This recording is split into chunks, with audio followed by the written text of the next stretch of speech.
धन्य हो हमारे उत्तराखंड के मंत्री और नेता, और धन्य हो उनकी घिच्ची। घिच्ची समझते हैं ना आप? ज़्यादातर लोग समझते ही होंगे, लेकिन जो नहीं समझते उनके लिए घिच्ची का मतलब होता है मुंह, और मुंह से निकलती है वाणी। लेकिन वाणी कैसी हो ये उस पर डिपेंड करता है जो उसको बोल रहा हो, और बोलने के मामले में तो हमारे नेताओं का क्या हाल है ये आप जानते ही हैं। कोई भी कुछ भी कभी भी बोल देता है। अब उत्तराखंड के कैबिनेट मंत्री प्रेमचंद अग्रवाल को ही ले लीजिए, इनका बयान और ये इन दिनों चर्चाओं में है। ये बयान इन्होंने दिया है केदारनाथ में हाल ही में आई आपदा को लेकर के। अब वैसे तो चर्चाओं में ये पहले भी कई बार कई और बातों को लेकर रह चुके हैं, कभी विधानसभा भर्ती को लेकर के, कभी सड़क पर गुंडागर्दी करने को लेकर के, कभी किसी चीज को लेकर, तो कभी किसी चीज को लेकर। उस पर बाद में आते हैं, लेकिन पहले ये भी समझिए कि प्रेमचंद अग्रवाल जो हैं वो ऋषिकेश से विधायक हैं, तीर्थ नगरी ऋषिकेश से विधायक हैं। उत्तराखंड सरकार में मंत्री भी हैं, और मंत्री भी कोई हल्के फुल्के नहीं है। वित्त विभाग इनके पास, शहरी विकास इनके पास, आवास विभाग इनके पास, संसदीय कार्य मंत्री भी यही हैं। इतना ही नहीं, ये पिछली सरकार में विधानसभा के अध्यक्ष भी रह चुके हैं। लेकिन केदारनाथ आपदा पर इन्होंने जो बात कही है और जिस लहजे में कही है, कुल मिलाकर वो बहुत ही हल्की है, बल्कि मैं ये कहूंगा कि हल्की से भी हल्की है। अब प्रेमचंद अग्रवाल ने कहा क्या है, आप पहले वो सुनिए। तो क्या हमारे माननीय करण महाराज जी ये बताएंगे कि जो यात्रा निकाल रहे थे तो उनकी यात्रा को भगवान केदार ने रोक दिया, क्योंकि उनकी नीयत साफ नहीं थी। और उन्होंने जिस प्रकार से केदार यात्रा का राजनीतिकरण किया, और आप देखिए जिस प्रकार से जो लोग सनातन विरोधी, जो लोग भगवान श्री राम के विरोधी, आज उनको सनातन की, भगवान केदार की याद आई, तो भगवान केदार ने उनकी उस यात्रा को अवरुद्ध कर दिया, क्योंकि भगवान केदार के दरबार में वही जा सकते हैं जिसको भगवान केदार बुलाएंगे। तो यानी कि आप मान के चलिए कि केदार जी की यात्रा को उन्होंने बीच में रोका, तो उनको अभी पहले अपना मन और मंतव्य साफ करना चाहिए।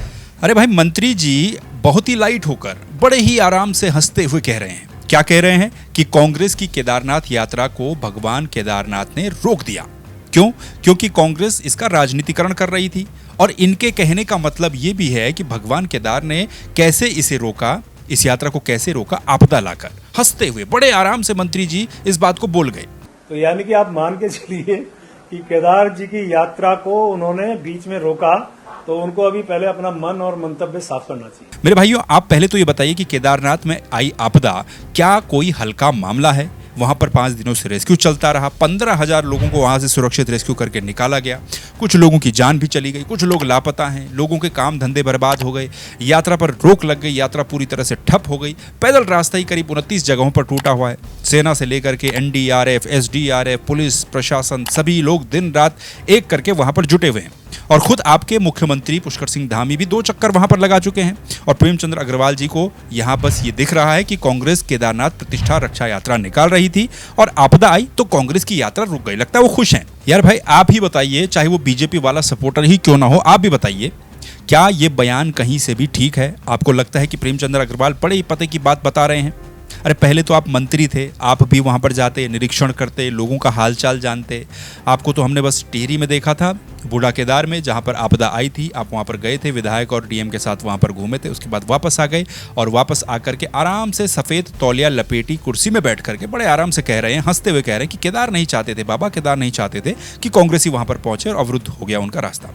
अरे राजनीति सही, लेकिन कम से कम कांग्रेसियों ने इस आपदा के बाद अपनी यात्रा को स्थगित तो कर दिया, चाहे दिखाने के लिए ही सही, राजनीति करने के लिए ही सही, मान लिया। लेकिन वो वहाँ पर कुछ नेता उनके खाना बांटते हुए तो दिखे, और हेलीकॉप्टर का टिकट भी उनका बुक था, वो लोग हेलीकॉप्टर से भी नहीं गए उनके अनुसार। और आप कहते हैं कि केदारनाथ वही जा सकता है जिसको बाबा बुलाएंगे। कांग्रेस को पहले मन और मंतव्य को साफ करना होगा पहले। इस हिसाब से तो आपकी ही पार्टी के विधायक और आपके पुराने साथी, जब आप विधानसभा के अध्यक्ष थे तब वो मंत्री थे, मदन कौशिक को बाबा केदार का बहुत अच्छा बुलावा आ गया, जो कि आपदा काल में रेस्क्यू के समय में भी वहां पर हेलीकॉप्टर से दनाते हुए पहुंच गए। कई बार मेरी समझ में नहीं आता कि उत्तराखंड के मंत्रियों को, नेताओं को, विधायकों को आखिर क्या हो जाता है। कम से कम ये तो ध्यान में रखना चाहिए कि आप किस कुर्सी पर बैठे हो, किस पद पर आप बैठे हो। बस इन लोगों ने, कुछ लोगों ने सीख रखा है कि जो सनातन का विरोधी होगा, भगवान राम का विरोधी होगा। अरे मूव ऑन यार, थोड़ा आगे बढ़िए, थोड़ा काम की बात करिए, सेंसिटिविटी को देखिए, मामले की सेंसिटिविटी क्या है। आप दो आपदा को जस्टिफाई कर रहे हो कि विपक्ष ने यात्रा निकाली तो भगवान केदार ने उस यात्रा को अवरुद्ध कर दिया आपदा ला करके, और हंसते हुए कह रहे हो आप ये बात। ये तो उन लोगों का माहौल बनाना, मजाक उड़ाना हो गया जो वहाँ पर मर गए, जो बिना खाने पीने के कई दिनों तक वहाँ पर फंसे लगे, जो लोग वहाँ पर रेस्क्यू कर रहे हैं लगातार।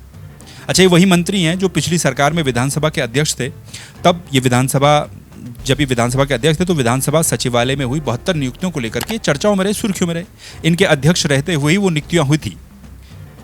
कहीं से इनको बेस्ट एमएलए का खिताब भी मिला था। ये बीच सड़क पर अपने गनर के साथ किसी एक व्यक्ति के साथ मारपीट करने के मामले में भी विवादों में रहे। इनकी एक विदेश यात्रा भी हुई जिसको लेकर के भी ये विवादों में रहे। अब इतिहास खंगालने जाएंगे तो कई बातें निकल करके बाहर आ जाती हैं। इसीलिए एक पढ़े लिखे आदमी को इस तरह से हल्की बातें बिल्कुल नहीं करनी चाहिए। इससे खुद की तो छवि आपकी खराब होती ही है, आपकी सरकार की, आपकी पार्टी की छवि पर भी इससे असर पड़ता है। आप तो जानते ही होंगे।